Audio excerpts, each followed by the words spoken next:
Hello, welcome back to Bald and Board Games. I'm Bald, I'm bored. and we have a review for you of Ruins. Runes. Play. Now you said actually, like, No. like yelling. Normally he's so fucking quiet. I was been saving it the whole time because you've been yelling money. I'm like, I'm gonna yell at runes. Oh, goodness. But yes, Ruins by All Play. It is a card crafting game, essentially, at its core. Yeah, card crafting with, card combo crafting with kind of like you're head-to-head trying to one-up the other. Yeah. So it's a lot of fun. We have a game Canvas, which we've played, where you're building paintings and adding things to develop that painting for points. So you have that kind of aspect, but in this case, you're doing it specifically to gain more points or cause your opponent grievance by making them draw cards or things like that. Yeah, it also functions very similar to another game that we played and reviewed, Clash of Corgis. Yeah. One of the play styles, like the original game style of it, where you're playing combos and then, trying to play the same or one up each other's combo. Yeah, so for the review here, we go through our typical structure of 5 categories, which are storage, rulebook, components, design, and gameplay. There's no story here, so we won't have that grading for you. We'll give you a score from 0 to 5. Every half point counts, individually for Bald and myself, and then you'll see our combined scores. Yep. Boop. All right. OCD. Yes, OCD kicking in. Or ACD. AC, no. ACDC sticking out. All right, so first up, we have storage as the first category for this game.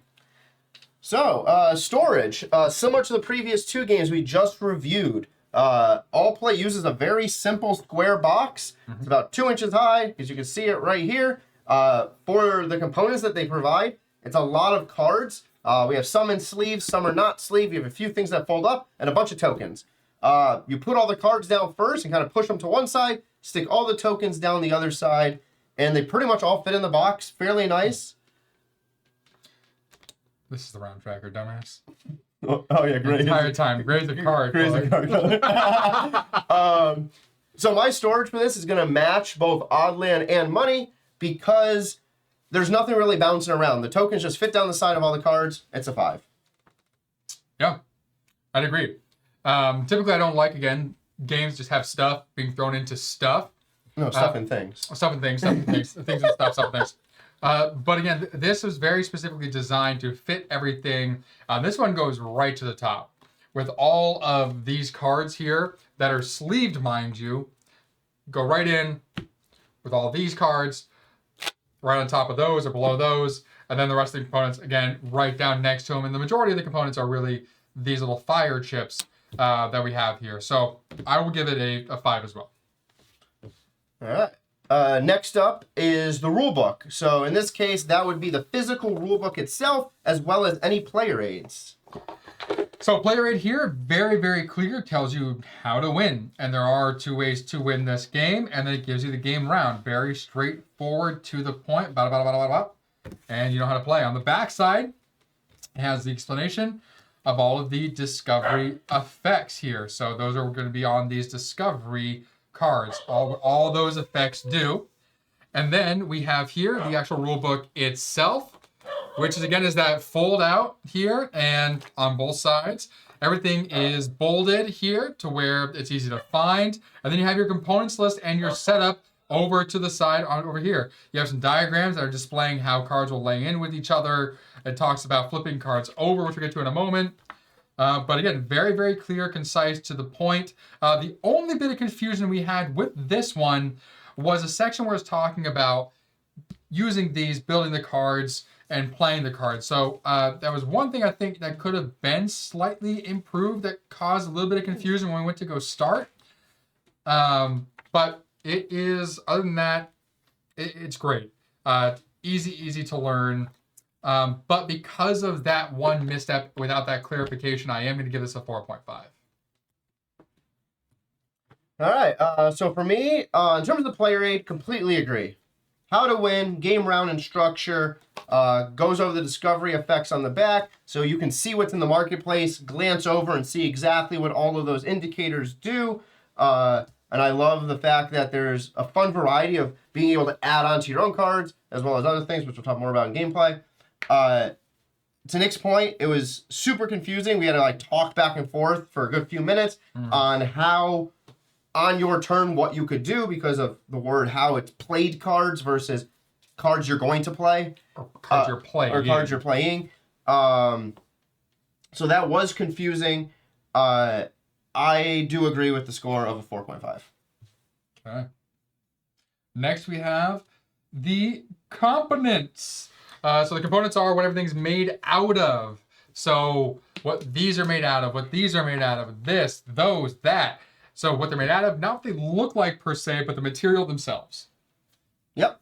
So for components, as you can kind of see in front of you, there's a few main components. You have the deck of discovery or deck of your ruin cards here, which you'd have in your hand. You have your discovery cards. You have little tokens here, the flame tokens, and then the scoreboard in the middle. Score the board in the middle, basic cardboard. It doesn't need to be anything more because all you're doing is literally have a round track and you have your player tokens moving on down. Perfectly fine. For this deck of cards, you do have to flip them in and out, but they're all sleeved, so it remains hidden. So you don't know what the other players have in their hand. The fact that these are sleeved helps the cards stay safe. This is the only game out of the 4 Oddling games we have that provided sleeves for the cards. They need to because of how the cards are double-sided, but it works really well. Yep. All of these, really good quality. They have a bunch of different symbols on them. We'll talk about the look and design here in a moment, but really good quality. Corners aren't really dinged even after playing it for a while. And you really just shuffle that deck once and then just keep dealing out of it. You're not grabbing it over and over and over again. Yep. These tokens are just simple cardboard as well, but they don't need to be anything else. You could have a little flame token there instead. It's fine. And then these fun deluxe components for your own personal player board are awesome. So I give components here a 5. So my favorite thing is definitely this stack of cards here, right? So due to the gameplay style, like you said, much like Canvas or anything else, you need sleeves for this game because you're going to be flipping the cards over during the game, and you're going to be sleeving in additions to the cards into the sleeve. And that's really the saving grace when it comes to these cards, because these cards, again, they're not super fancy. They don't have the linen finish. They would be cheap. They are cheap cards for the most part. Otherwise, the artwork looks nice on it, so pretty well. But if these were by themselves, you had to shuffle over and over again, then that would be a problem. But because you have them in sleeves, it completely negates that issue whatsoever. And these are nice sleeves. These are very sturdy sleeves. None of the corners aren't lifting at all. There's a nice thickness on the back. You can't see through them. None of them were broke when they came in. They actually provided extra sleeves as well. There's like 10 50 of them, cards, they provide 60 sleeves. just in case something did happen, because you will be taking cards in and out and putting these in and out of those as well. These cards here, there isn't really anything you can do differently with these. Like, these are like the typical classic you've seen lately with a lot of these games. These will get slightly scratched or dirty due to the nature of what the card is. But the important thing is that the artwork and this iconography does not get scratched off or dirty over time. So those look like they were printed on there fairly well. Also, I don't think that's really going to be an issue. Yeah, these deluxe little fire tokens here are something that I wish one of the other games would have had when it came to these poker chip style tokens. Yeah. Again, those are very nice. The top is definitely like a sticker of the fire. Both sides. Nothing's lifted at all. We didn't have to put those on. I don't foresee. But they were smart that they put the sticker with a little indent, so it's slightly under the edge. Exactly. So I don't think that's going to be an issue whatsoever. This is the rule book, like how to play thing, whatever. This board, simple, to the point, a little thin.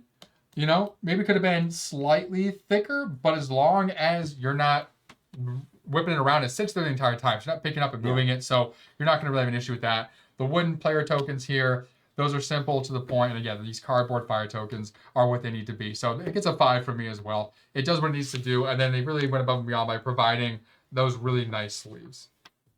Yep. All right, next category is design. So design is the look of everything. So the artwork on a lot of the cards and the sleeves, how just everything is appealing or unappealing. All right, so love the artwork on the back of the sleeves. That is a lot of fun. I like that it is some sort of like ruin, mystery, like, oh, I don't know what's kind of on the side there. It builds that kind of suspense. The artwork on each of these additions, I like a lot. So when you slide these in, it lines up with an empty plot of land on every single card. It'll land on a plot of land like that. So it looks like you're building out this ruin with whatever you added there. So that's a lot of fun. And then this seamlessly goes on the side over there as well. The backside of the cards here, you have clearly your night phase, clearly your day phase. And so when you flip this over and you have your night phase, you're going to bring the cards that were with it. And again, they sit right there, nice and snug, easy to understand, and you create this slowly, this mosaic, this like little village for yourself of those cards, which is just so much fun. The fire imagery is just very cute, very fun, nothing too fancy. The iconography, once you learn what it is, there's not a lot of it. Very easy to understand, straightforward. +1, question marks wild. Extra card is an extra card symbol. Draw, discard.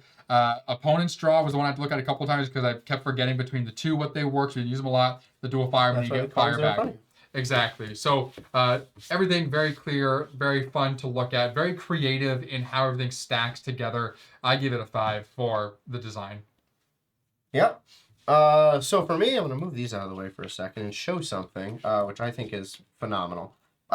So I agree. First of all, start the cards here. I agree. The back of the deck, super cool with the sleeves. Very interesting to look into. To your point, it's that suspense of like, ooh, what's going to happen? The fire symbol on your token matches the fire symbol on that token. Mm-hmm. Perfect. They didn't just try to make it like weird and complicated. So I was like, oh, I need to spend one of these because that has a 1 on it. Boom. Makes sense. Now, let's see. Can I zoom in to show this? Yes, I can. Sweet. Slide all this up slightly. These cards here. So here is the 1. So this is purple. Is Nick's arms in the way? Sorry. I'm trying to get that away for you. No, we're good now. So this is the purple or magenta +1. You can see it's a very simple, like, camping situation. +2 makes it a little bit different. 3, 4, 5. They went through the effort to actually build the place better the higher the number is. Nice. So alone, the artwork on any of them independently is just fun and cool to look at. Yep. But they made it specifically. So you can see here on the +9 yellow is an octopus here in this little cavern doing a seance and trying to call the devil, I guess. Doing a seance. If you grab like the random like 3 or 4 for yellow, it's definitely going to be something lower. So there you go. +2, it's just a ladder down into a dusty old area. +6 is a tomb there with a body and a gold medal. So you can see that. So they went above and beyond to actually build out, if you follow along, almost like a story of like someone going down to different, and as it gets stronger and stronger, it gets better and better. So if I could golden buzzer this and give this a 6 out of 5, I would because of that. But I can't, so it's a 5. I could golden buzzer this. I never noticed that in game until I glanced afterwards. I'm like, oh, this is kind of cool. I say, in the comments, name that show. Yeah. That has the golden buzzer. I didn't notice that either, actually. I just thought it was different. Cool. All right. So lastly, we have gameplay. Yes. So gameplay here for Ruins is pretty simple. So you have a hand of 9 cards. There's cards numbered 1 through 10 to start on the day phase. We have 2 sets of those, so 20 cards total. They get shuffled up, dealt 9 to each of us, have a deck of 2 cards remaining. Our objective is to run out of cards first. So as you're playing cards, your opponent can play a card of equal number value. So if I place 1 number 2 card, Nick can play 1 number 2 card or 1 card 3 or higher. If I play 2 number 2s, Nick would have to play a set of 2 2s or a set of 2 3s, 2 4s, etc. 2 2. So it's similar to, again, Clash of Corgis, which we played. Yep. But the added effects of these discovery cards make it a little bit more interesting. So for example, again, boom, there's 2 2s because these are both on the day phase. if Nick had in his hand these 2 10s because he flipped one over to the knight phase, that is better than the 2 2s. I only have a 1 and an 8 left. I can't do anything because they're not the same number, plus they're not higher than 10. So I have to pass. So I do like that aspect going back and forth. If there was a scenario where Nick played a 2 and we're only a 2 player, I played a 2 on top, that ends the 2s. It completes the set of 2 2s and automatically ends it. So I do like that aspect as well. So gameplay was a lot of fun back and forth. The one thing I will call out, similar to similar to Money, is we have 5 sets of 10 here because you can play up to 5 players. They tell you specifically to take only 2 sets of 1 to 10 for 2 players, 3 sets of 1 to 10 for 3 players. I significantly hate that because I know looking at my starting hand exactly what's in Nick's starting hand minus the 2 cards. So I can at least deduce and be like, okay, I have no numbers higher than 7. There's only 2 cards up there, which means Nick has at least 4 cards higher than 7. So I don't know exactly what he has, but I can pretty much get there. I wish it was a scenario where if you're playing with 2 players, take 3 decks of 1 to 10, shuffle all of them out, deal 9 to each of us, deal 2 there, and discard the other 10. So again, you have that aspect of a little more variety, a little more of that hidden knowledge and hidden secret information there as you're playing. And I made that exact same comment with Clash of Corgis. So gameplay to me, I'm going to give... Oh, the other thing before I'll give my gameplay score is you just move down. So every time you win the head-to-head after you run out of cards, you move down to 5. And then you move down 5 again. And then 5 again. If you're ever in either of these 2 positions and you start there and then at the end of that round move through, boom, you get 5 for a 2-player game. Obviously, scoring is a little bit different for other player counts. Other ones are probably more interesting for scoring. So you have 5, 3, 2, and 1. So for a 2-player game specifically, it was a little weird where we were just kind of like either I would bounce up twice or I would bounce once, Nick would bounce once, or vice versa. So the scoring was a little clunky to me. I wish one side of the board was just like, oh, just get 1 point for a 2-player game. Okay, I get 1 point and then it's the first to 3 points or something like that. But overall, again, the big thing was I want more variety in the cards where I can't easily deduce what he has. He can't easily deduce what I have. Because the marketplace, you're taking the cards and you know what cards are going on and what things. You cannot sleeve things you're not using. So I give gameplay a 4. Okay.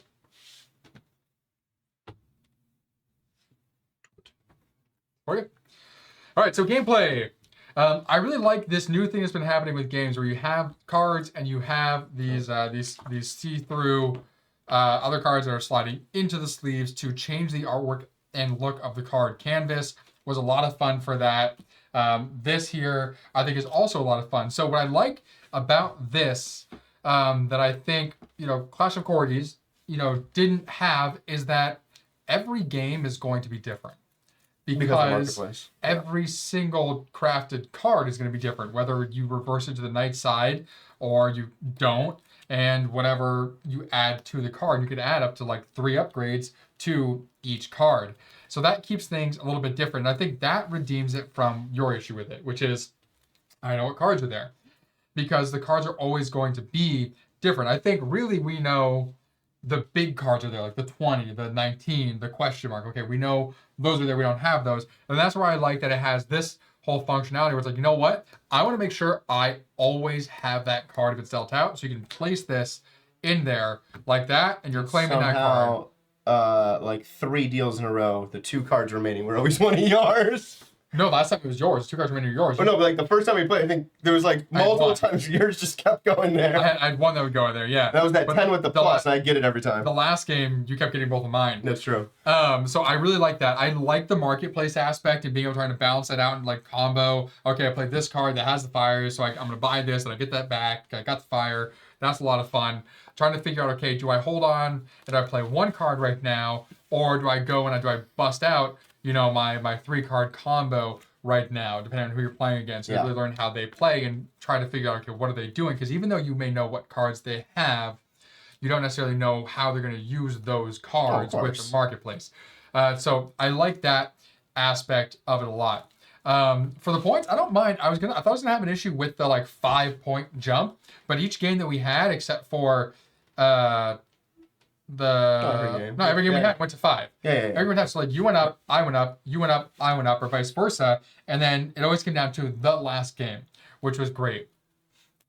My one issue is the slight random moment that is available for the complete murder that happened in the last game. That was crazy. Where you played 2 cards, and then you played 2 cards, I played 2 cards. and then you got to go first, and you're like, all right, 5 cards. Yeah. I have 5 11s. That was annoying. Whereas like, okay. That's just a pure fluke. I know. But so that the fact that even can happen in that way. And that only happened, and you'll see in our playthrough, because of the question mark. Yeah. Because I had 3 cards with the question mark, 1 card crafted to an 11, and then I had a real number 11. And that question mark is my main issue. So maybe I don't have it, think limit to 1 use per set. I don't think that there should be a question mark that you can buy. I think the question mark should only be on the cards that you can flip over. Or it shouldn't be on the cards you can flip over. It should only be like ones you can buy from here. So let's see, how many question marks are there in here? I'm assuming like 2 of each color at least. Let's see. There's 1. Maybe 1 of each color. There's at least 1 of each color. 2, 3. There's 1 of each color. So there's 3. So there's 2 magentas and 1 blue. And then it's 1 of the early cards. So in this case, it's the 2. Some it's the 1. Yep. So in theory, you can only have 5. In a 2-player game, you can have a max of 5. Which I think is too much in general. Yeah. I think that it should be a rarity. I think the question mark should be something that like you hope that you get. Yeah, it's that legendary item. Right. There should be maybe even just 1, maybe 2 of these cards that are question marks. None on these cards, because that just makes them so OP. Yeah. To where, they could be 20, or if they're the question mark, play with a 1, it could be a 1. Yeah. Like you're looking to just end it. Oh no, I'm gonna end it. So because of that, it drops down. I gave it a 4.5 because I docked it that half point for that one oversight that I think is there. Okay. So now we will, just like all of the rest of our review videos, for not just all play, but for all of our games, we will give you each category, the combined score for Bold and Board Games, then each of our independent totals, and then the final collective score to see if it is a certified must play or a certified don't play. Alrighty, so for storage, I give it a 5. Bo would give it a 5. Bold and Board Games gives it a 5. And storage is simple, to the point, what it needs to be for what it is. Simple as that. Yeah, for rulebook, Bald gave it 4.5. I gave it 4.5. Therefore, Bald and Board Games gives it a 4.5. It was a good rulebook. All the all-play game rulebooks have been great. The oversight here was what you can do on your turn was just a little bit worded a little bit weird, where we thought at least, you had to play a card and then separately you could buy something to put in the card. It really happened simultaneously. It just wasn't clear in the book. All right, components. So again, what the cards are made out of, or the components are made out of. I give it a 5. Bo would give it a 5. Bald and Board Games give it a 5. The cards themselves inside may be cheap, but the fact that you have sleeves to protect them that are part of the game, get rid of that issue altogether. The other cards are great, and then everything else is what it needs to be. And then even like these little deluxe fire tokens are just fun to have, and just take it that little bit extra mile. Yeah. For design, we both love the artwork. It's a fun little picture that's growing on the set of cards over there on the left. Fun little sleeve background here. So Bald gave that a 5. I gave it a 5 as well. Bald and Board Games gives it a 5. Okay, and for gameplay, I give it a 4.5. Board gave it a 4. Bald and Board Games gives it a 4. So now collectively, summing up all 5 of those categories independently for both of us, Bald's summary of Ruins by All Play is a 4.5 out of 5. My summarization of Ruins by All Play.